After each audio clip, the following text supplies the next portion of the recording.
Supreme court में गुरुवार को वक्फ संशोधन अधिनियम 2025 की संवैधानिक वैधता को चुनौती देने वाली याचिकाओं पर सुनवाई हुई। सीजेआई बीआर गवई और न्यायमूर्ति ऑगस्टिन जॉर्ज मसीह की पीठ ने इस मामले की सुनवाई की। ये सुनवाई इसलिए भी खास थी कि सीजेआई बीआर गवई पहली बार इस केस की सुनवाई कर रहे थे। इससे पहले पूर्व चीफ जस्टिस संजीव खन्ना की पीठ इस मामले की सुनवाई कर रही थी।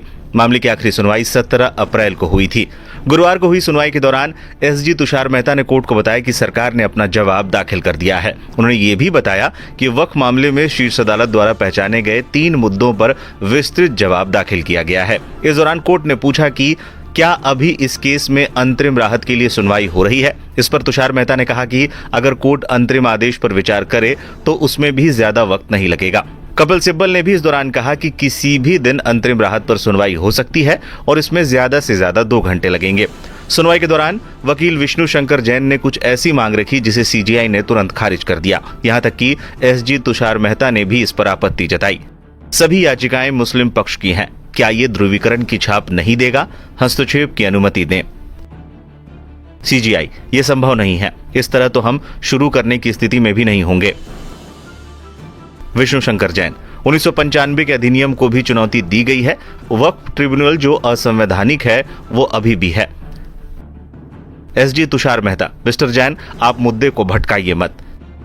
सीजेआई, हम आपको 1995 अधिनियम को 2025 अधिनियम में चुनौती देने की अनुमति कैसे दे सकते हैं? हम अभी सिर्फ मूल सवाल पर विचार करेंगे। हम 1995 अधिनियम के लिए किसी अंतरिम राहत पर विचार नहीं करेंगे। बताते चलें, सुप्रीम कोर्ट ने मंगलवार यानी 20 मई को अगली सुनवाई की बात कही है, जिसमें कोर्ट अंतरिम राहत पर सुनवाई करेगा। सुप्रीम कोर्ट ने कहा, एसजी तुषार मेहता पहले ही पिछली सुनवाई में आश्वस्त कर चुके हैं कि वक्फ एक्ट के कुछ प्रावधान लागू नहीं होंगे। ये व्यवस्था अभी लागू रहेगी। इस पर अगर पालन नहीं होता है तो कोर्ट देखेगा। केंद्र द्वारा आश्वासन दिया गया है कि वक्फ अधिनियम के प्रमुख प्रावधान, जिनमें केंद्रीय वक्फ परिषद और वक्फ बोर्ड में गैर मुस्लिमों को शामिल करना और वक्फ संपत्तियों को गैर अधिसूचित करने के प्रावधान शामिल हैं, वो कुछ समय के लिए प्रभावी नहीं होंगे और यथास्थिति बनी रहेगी। इससे पहले सुप्रीम कोर्ट के पूर्व सीजेआई संजीव खन्ना इन याचिकाओं पर सुनवाई कर रहे थे, मगर अपने रिटायरमेंट के चलते उन्होंने इन मामले को नई बेंच के समक्ष भेज दिया था। जस्टिस संजीव खन्ना ने सुनवाई के दौरान कहा था कि इस केस में हर किसी की बात को सुनना होगा और वक्फ कानून संशोधन की वैधता को चुनौती देने वाली याचिकाओं पर वो अपने कार्यकाल के अंतिम दौर में किसी तरह का कोई आदेश सुरक्षित नहीं रखना चाहते। केंद्र ने वक्फ संपत्तियों के संबंध में जो बिंदु उठाए हैं और जो विवादित आंकड़े दिए हैं, उन पर विचार करने की आवश्यकता है। बताते चलें, सुप्रीम कोर्ट के अधिवक्ता वरुण सिन्हा ने बताया है कि आज कोर्ट ने मामले को मंगलवार तक के लिए स्थगित कर दिया है। साथ ही ये बिल्कुल स्पष्ट कर दिया है कि मंगलवार को होने वाली सुनवाई अंतरिम आदेश पर होगी। दोनों पक्षों को अपनी दलीलें रखने के लिए 2-2 घंटे का समय दिया गया है। You see that today the matter was fixed for hearing on interim relief as well on the main relief, but the honorable judges very clearly said that since they had very little time to go into the entire documents, therefore now they have fixed this matter on Tuesday. On Tuesday the matter will be heard for interim relief only. So both the sides will have to exchange their documents prior to Monday, and on Monday the short notes on the argument has to be filed, and now the matter on interim will be heard on Tuesday. So what is going to be the notes? The notes will pertain to that.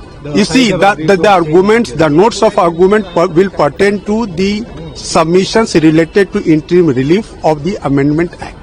इससे पहले केंद्र सरकार ने supreme court में दिए अपने जवाबी हलफनामे में कहा था कि वक्फ संशोधन अधिनियम के विरोध में दायर सभी याचिकाओं को खारिज किया जाना चाहिए। बता दें कि मुस्लिम पक्ष का दावा है कि वक्फ संशोधन कानून के जरिए सरकार उनके अधिकारों का हनन कर रही है। देखिए, वकील हमारे थे कपिल सिब्बल साहब, जो मोहम्मद मदनी की तरफ से, जो कि पटिशनर है जमीयत उलमा हिंद की तरफ से, जब पेश हुए और बात की है। काफी देर तक जज ने दोनों की बातों को सुना है, लेकिन आखिरी इस पर पहुंचे कि हम दोबारा से इन तमाम दोनों को मौका दे रहे हैं और अपने पॉइंट्स बना करके जो भी है एक दूसरे को शेयर करें और उसके बाद फाइल करें और फिर हम ट्यूसडे में सुनेंगे। 2-2 घंटे दोनों तरफ से सुनेंगे और उसके बाद कुछ डिसाइड करेंगे। विष्णु जैन ने 1995 का हवाला देकर के उस पर सुनवाई चाहते थे, इसको लेकर क्या कहा सुप्रीम कोर्ट? हाँ, अभी तो कुछ सुनने के लिए नहीं कहा, अगली उसी पे डिसाइड करेंगे। ट्यूसडे में ही जो भी सुना जाएगा उसी पे ये तय होगा, क्लियर होगा कि क्या करना है उसको।